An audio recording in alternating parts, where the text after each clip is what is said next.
Good morning, good afternoon, or good evening, depending on what part of the world you are in right now watching this. You are watching the Let's Talk with Mo show, and I am your host, Miss Mo. Welcome back to my channel. If this is your first time, thank you so much. Don't forget, please hit the thumbs up button and please subscribe. Shout out to all of the motivators. Yes, honey, yes. Thank you so much. I thank you for all of the support and all of the continued support that I know that I will receive in the future. Okay, today's show is our annual first Indian Harvest Gathering here located on the campus of Springfield College by the water shops. But yes, if you want to stick around to see what's going on at the annual first Indian Harvest Gathering, please keep on watching. Hey, good morning, or good afternoon, or good evening. Day uno, dos, day dos.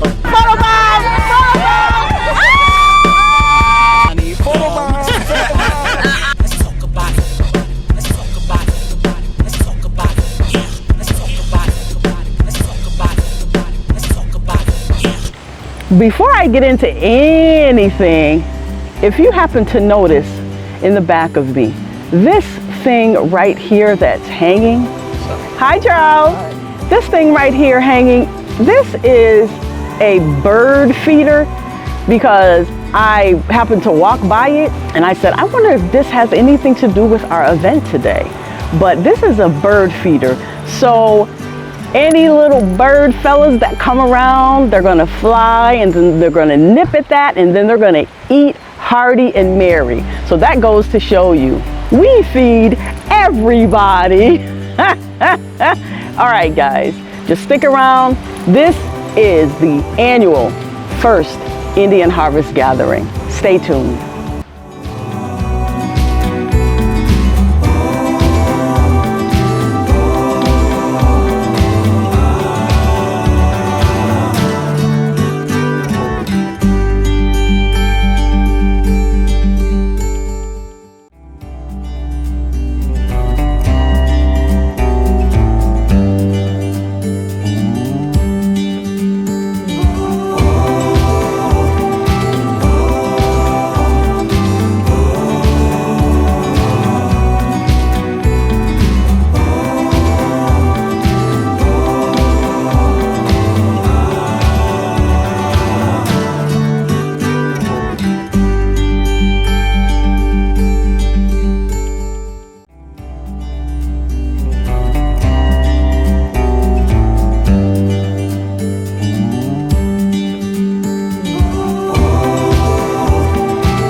Hello guys, I am Jalil, Miss Mo's grandson, and today I will show you how to make fried corn on a fire. The things you're going to need is something to hold the corn on, of course a corn, and a fire. So the first step is to shuck the first layer of the corn off, which I already did. Then you take off the bottom piece. Then you have to just peel off a little bit of the hair on the top. Then after you do that, you're gonna wanna get your thing to hold it on. Mine is a stick. Highly recommend don't use it because your corn could fall. You remember just the first layer. Don't peel a lot off because then it might get dirty and fall. So I'm gonna put it at the end right here. You wanna put it at the end right here. Walk a little closer to fire. I'm gonna go on the other side, guys, because there's more flames over here.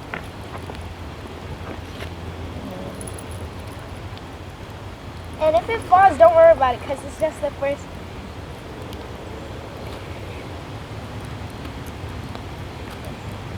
Guys, remember to wear goggles.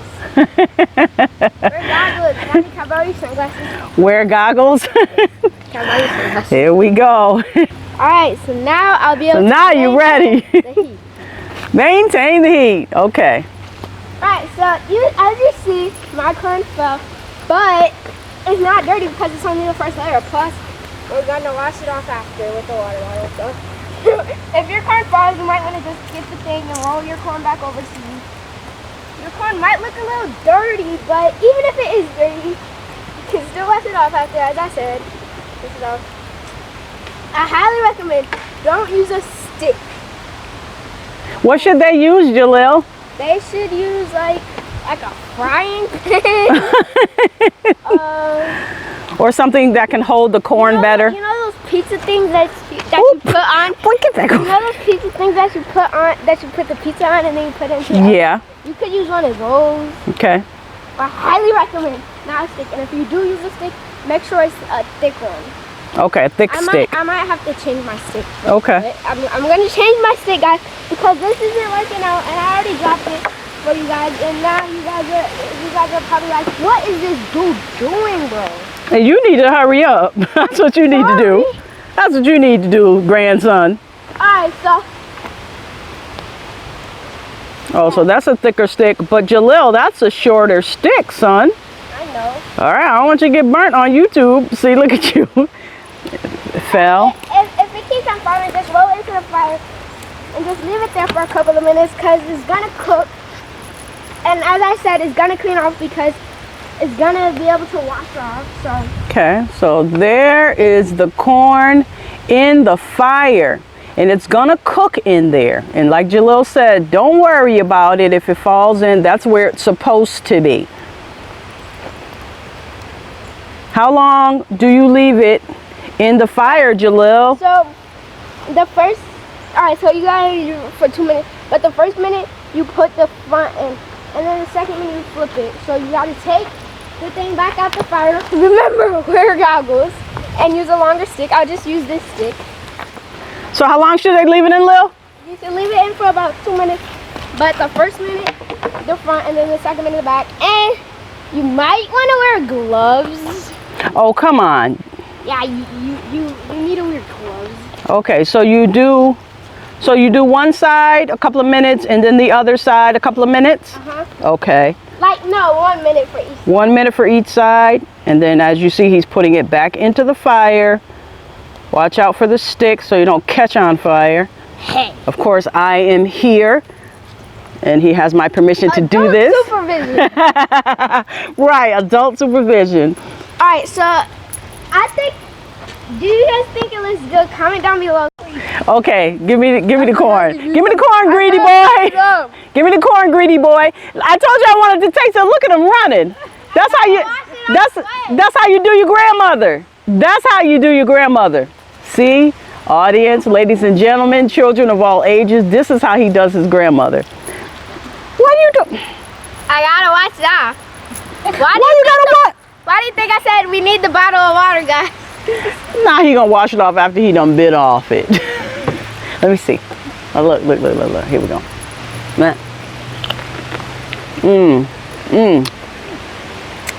Oh, Hey, don't eat all my corn. Oh, wow. super sweet. Super sweet. Like usually it's just regular sweet and stuff. It's just like a little bit of sugar, but now Okay. I'll give you back.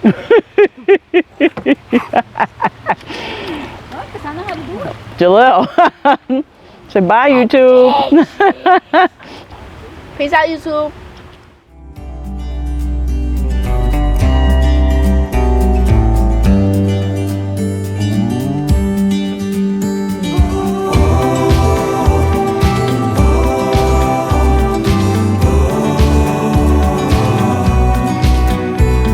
We're going down to the circle now to have the ceremony, the smudging, and of course I cannot record that because that is a sacred ceremony. And then after that, we will commence back up to the facility here so we can, you know, finish the cooking, and then we will have the feast and then fellowship and raffles and just have a good time, okay? I will be back with you in a few minutes.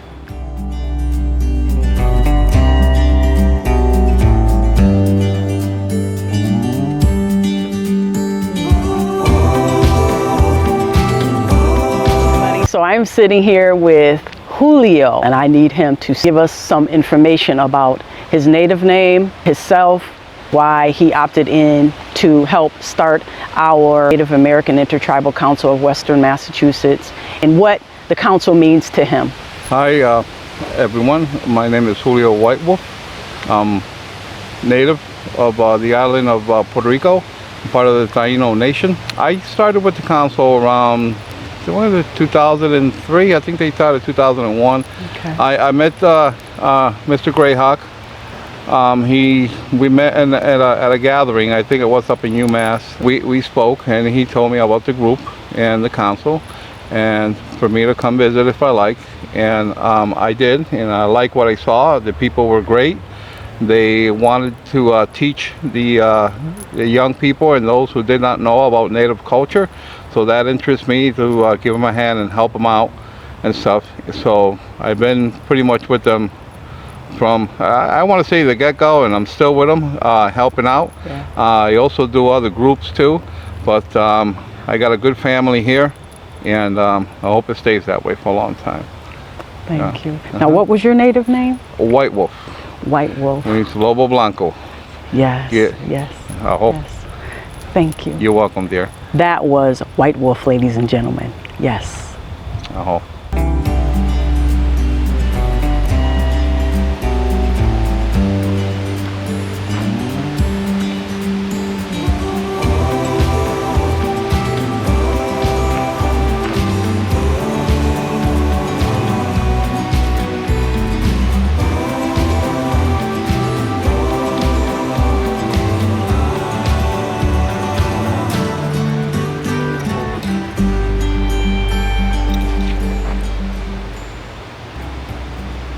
Those are the ashes of everyone I smudged that joined the circle. We give it back to the planet, we give it back to Mother Earth.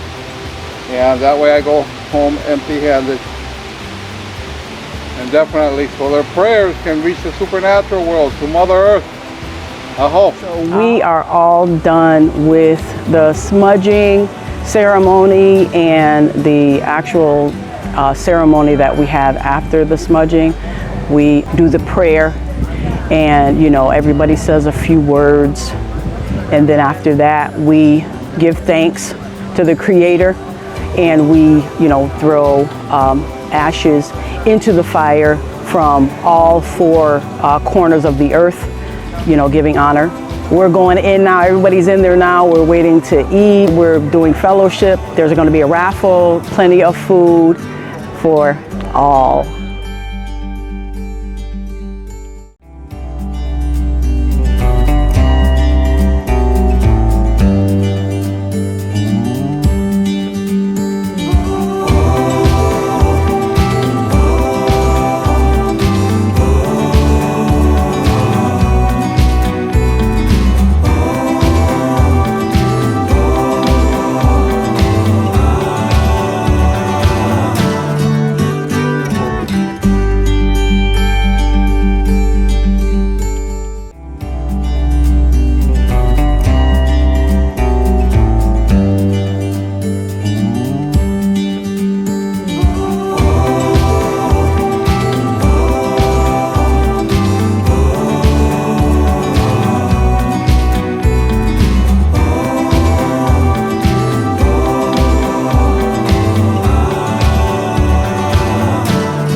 This right here is the centerpieces on all of the tables. You have corn, you have the acorns, and you have squash.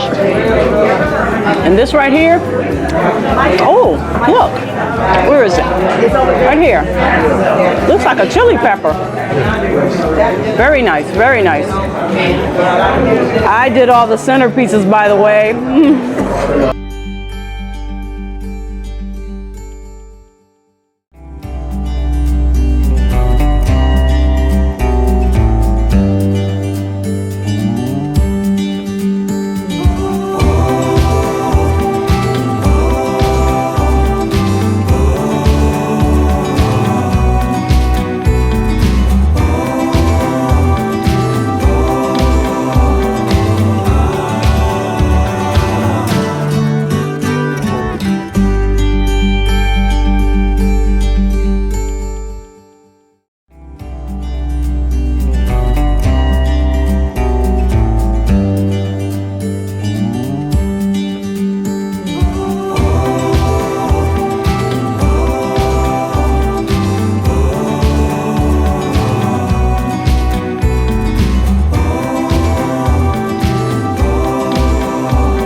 All right, ladies and gentlemen, what is very, very interesting is, number one, his pipe that he has. Look at this pipe, ladies and gentlemen. Ooh, look at that wolf. Number two, of course, well, number 2 to 50, you can see everything that he has on. Gorgeous. And then we have the belt buckle. Gorgeous. And then what's in here? Oh, wow, everything that he needs. All right, and then, now this is the kicker for me. Look at what this gentleman has on. Now, he is very, very prepared. It's a staff, but look at that. Look at that, look at that. Look at the detail. He does not have a name for this belt. However, I need you to see what's on it. He has 2 extra pipes. He has 2 glasses for whatever he wants to put in them. The salt pepper shaker. Salt pepper shaker. Then he has a flask, a fork, a spoon. Then he has a knife. And so he is very prepared for anything. He could take a walk in the woods if he wants. He'll be prepared. I come to power. And I am standing here with the famous Dog Wolf. Oh, that's my native name. I'm a traditional.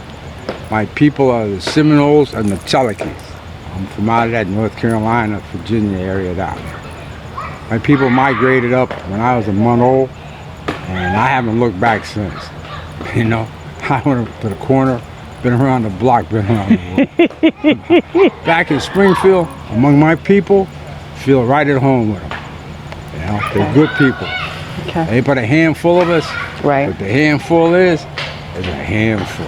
Handful. Now, what does the Native American Intertribal Council and these type of events, Stone Soul is taking part in that, the flag raising ceremony for Native Americans and indigenous people, and the first Indian harvest gathering. What do these type of events and the council mean to you? Why is it so important to you? Everything you got to take one step at a time. And everything that they're doing is fine. But I'm waiting for the part where we go down there and ask these people for this money for this community center. Right. That's the part I'm sitting here. They giving money to everybody but us. I asked them what did they do with them 8,000 Indians they said they killed down there. Where did they bury them? I believe they buried under MGM. Uh-oh. That's the same thing they said too. Uh-oh. So now that's the next step with me. I'm waiting for us to get to that part. So I can Okay. go ask for the money. Okay, the money. And so how are these events, important to you? What do they mean to you when we have these events? They led up to this. It's where we can make each other aware of things that are afforded to us that, the average native person in this area don't know about. Right. We got our own HUD program. Do they utilize it? Are they sending their kids? They owe us health, education, and welfare. They gotta give it to us. All you gotta do is ask for it. Fill out the forms. Find out who your grandmama, your people are. That's right. That's all you gotta do. Ain't no big deal. Marriage license in one place, death certificate in another place, and birth certificates in another.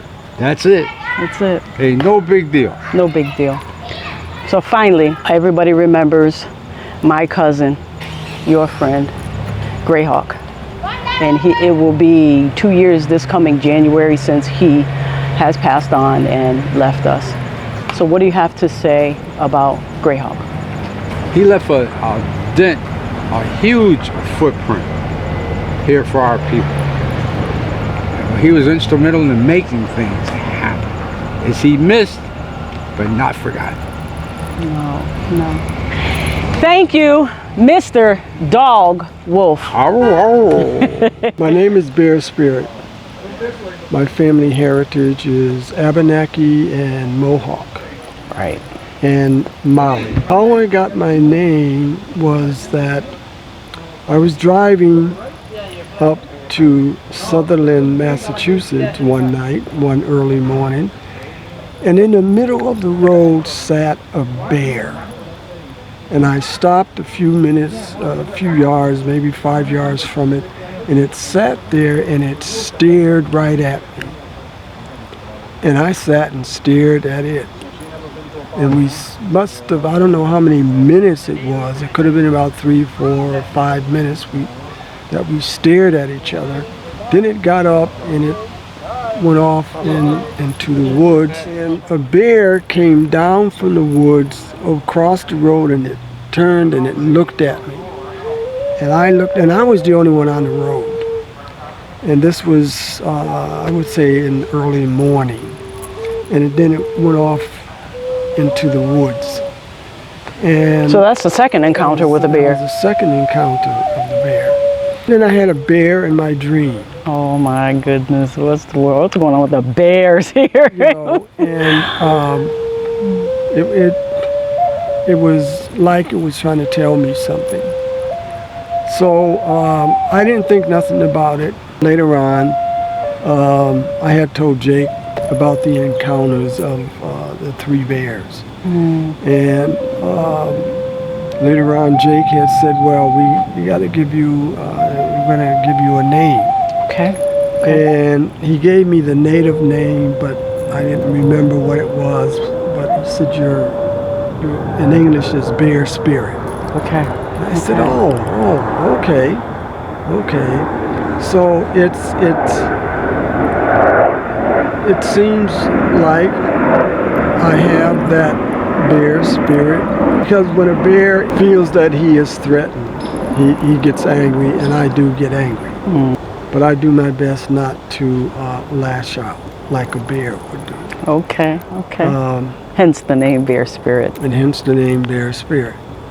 The Native American Intertribal Council, these types of events, Stone Soul Parade, there was a flag raising ceremony in September. So what do those type of events mean to you and the council? I enjoy going to those because it lets people know that we are still here. It's something that my mother has always engraved in me, and mostly my sister Jackie, who's on the other side. And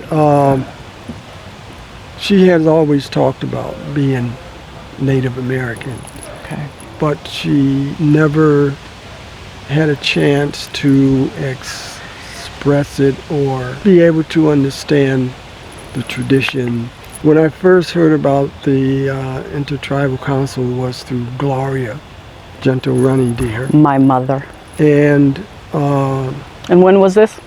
In this 2000? was back in, this was back in the 70s. Oh, wow, that long ago. This was back in the 70s, the late 70s, I believe. I knew George. I didn't know his name was Greyhawk. My cousin. I found out that he's also related to us. That's right. To me, the May side.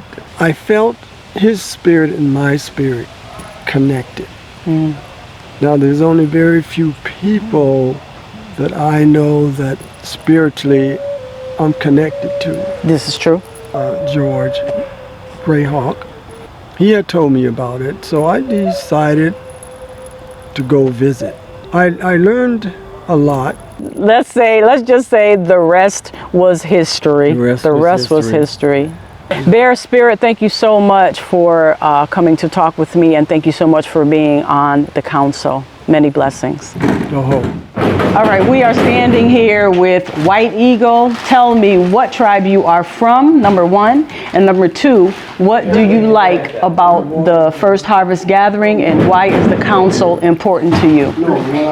Well, I come from Kitakawa and Lipan Apache. I got two. Actually, for me, it's one people. So that's what I am, Apache. What is important to you about the First Harvest Gathering that we have every year? Well, what's important to me? We talk. We do like a little ceremony, like enjoy stuff. Do a little bit stuff for the Creator. Pray. The Creator, yes. We use the language Creator because we know God. Yes. We know God. Yes, but that's our name for God, is the Creator. Yep. Why is the Native American Intertribal Council important to you?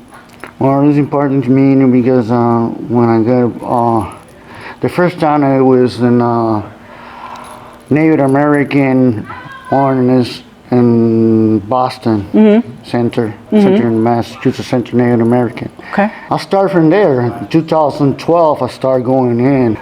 My ex-wife, she told me something like, why don't you go to the tribe or something, find somebody to the tribe. And see, now I'm thinking about it because my mom, she always said, hey, we Native American. I never believed her, so. And she started showing me pictures and stuff. Okay. And one of them, it was Nietzsche in there. She said, ooh, Nietzsche. Okay. Maybe it's family, I don't know. So I started trying to figure it out in here. But yeah, my grandfather was, my great-great-grandfather was, my mom, she says he was my Nietzsche, my great-great-grandfather. I thank you so much for taking the time to talk with me, White Eagle. Thank you for you and all my sisters, my brothers, and thank you for having me here. And ladies and gentlemen, look at his hat. That is what you call a dream catcher. Yes. Thank you so much. And what he said in the back. Ooh, look at the feather. Yes. Thank you. Hi, I'm Jeremiah Patry, or Mayfrog, testing the water. I am Yengo, which is a tiny French-Canadian half-breed subtribe of the Six Nations of New York, the Mohawk, Oneida, Onondaga, Cayuga, and Seneca, that bunch with the Tuscarora thrown in for good measure. We've been in New England forever, under my great-great-grandmother Cora Tatro had the remnants of the 5,000-acre Tatro plantation you see on the old map of Ludlow, about a quarter of Ludlow, where Westover is, all the way up to Five Corners and Granby. So the Native American Intertribal Council that my good friend Greyhawk, dear departed friend Greyhawk, his aunt, I should say. Right. Your mom, Mo's mom. I'm the co-chair now, the assistant to Glenroy, the chair. And so my friend enlisted me in it. I met him at the powwow that we had at 2011, I believe, in the quadrangle on the Armory in Springfield, right there at Stick. And that was the very first one that we had there, correct? Right. Okay, yes, I was there at that one. Continue. So after that, they asked me to come on because I study Six Nations history and study and teach colonial and Iroquoian history at SUNY Albany for many years. Very interesting club, and it's great that we can meet with the mayor and that we can come here. The Harvest Festival is just the most wonderful event because it's like your favorite holiday, Thanksgiving. It's just about the food, the harvest, the good feelings. You could give everything away. There's no great expectations. So this is just a wonderful low-key event where people walk away with free vegetables. And we do our program, Western Mass Squash Hunger, where we glean various big Y farms, let us get in before they turn the ground over, and we pull out truckloads of squash and corn and so forth and distribute them. Now I got a truckload I'll have to empty at some of the elderly right, which is a good thing. Lunch places where they make meals and so forth. Soup kitchens, anybody who needs a whole bunch of free vegetables, we're there to dump them on them and like. Right. So it's working pretty well, and I'm glad to be a part of it. Raise the flag with the mayor every year on the City Hall steps in Springfield. Just go to Stone Soul, the Carib Fest, so forth, and just make our presence known. Cultural group that different people that have various smidges of native, a lot or a little. Some come from reservations when they were kids or whatever. They find themselves in the area and they can find fellowship with us. Very good. Now, Jeremiah, what did you say your native name was? Mayfrog, testing the water. Now, my question to you would be, what direction would you like to see the Native Council going into? Andreani did a lot of work on our nonprofit to keep the footing of our native, of our nonprofit, and to try and look into funding and so forth. But the cultural events we have are fun. There's 6 cylindrical festivals that I favor. Have a heavy interest in the Longhouse religion of the New York Indians that was rewritten by Handsome Lake, the Seneca Prophet. So they have 6 feasts that I try and keep up at my place. So it'd be nice if I could keep my group and others coming up to visit at the Weir. Yes. And September's our great month. I really look forward to expanding this. If we could get more young people out in those fields and coordinate trucks better, we could actually feed a lot more people, because it's just staggering the amount of pounds of food that our farmers make and have to till under for various reasons. Gleaning the fields and feeding the fresh vegetables to people directly for free is a huge part of the event for me. And that's a great thing. Great thing, feeding the people. Thank you so much for being a part of this great event every year. Thank you so much for sitting on the council. You are the assistant chair to our Sir Chairman Glenroy Buchanan. And we will definitely see you next year. Okay, I think I'll feed some corn now. We are at Camp Massasoit. My native name is Gentle Running Deer, and if you wanted to say it in the native language, you would say Kwanuki Wamanayo Suakta. But I think Gloria is a little bit easier to say. We've been doing this for some years now. I know we started the group in 2003, and then to about 2005 we started having our gathering up here at Springfield College. And Greyhawk was a great part of that, because he was the one that started us coming up here. So ever since then, we've been doing it. He died about 2 years ago, January, I think 2017. So it's been about 2 years. And he's very missed.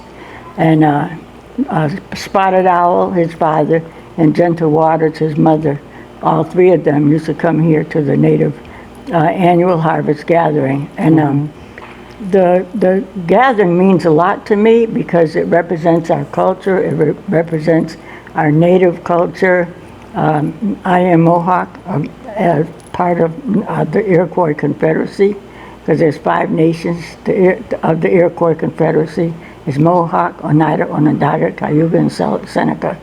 And I am part of that Iroquois Confederacy through my mother. And my father was Chiricahua Apache from southeast Arizona, where Geronimo and Cochise were from the Dragoon Mountains. But I take pride in my native culture, and I'm always willing to share my culture with anybody that is willing to listen.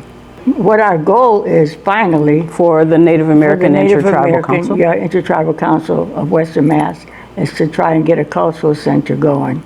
Not, as you can see, I didn't say casino, but I did say a cultural center. We need to teach our youth and our young people about their culture and different skills of the Native American culture. And so do you have any closing words as to Greyhawk May? Oh, well, yeah, My like I cousin. said, right, and my nephew, like I said, he is missed an awful lot when we come to these areas, but we do know that he is with us in spirit, and I am glad of that. Always. NAITCWMA, which means Native American Intertribal Council of Western Mass.org, and you can go to the website and see our accomplishments and what we're doing, what we plan to do. A couple of weeks ago, September 7th, we had our annual flag raising ceremony with Mayor Sarno down at City Hall steps. That's right. And that's been an annual event also. So I look forward to these annual events and also things in between to keep our culture going. That's right. We are still here and growing and going stronger than ever before. Yes. Yes. Gentle running, dear. My mother. Yes, yes, good morning.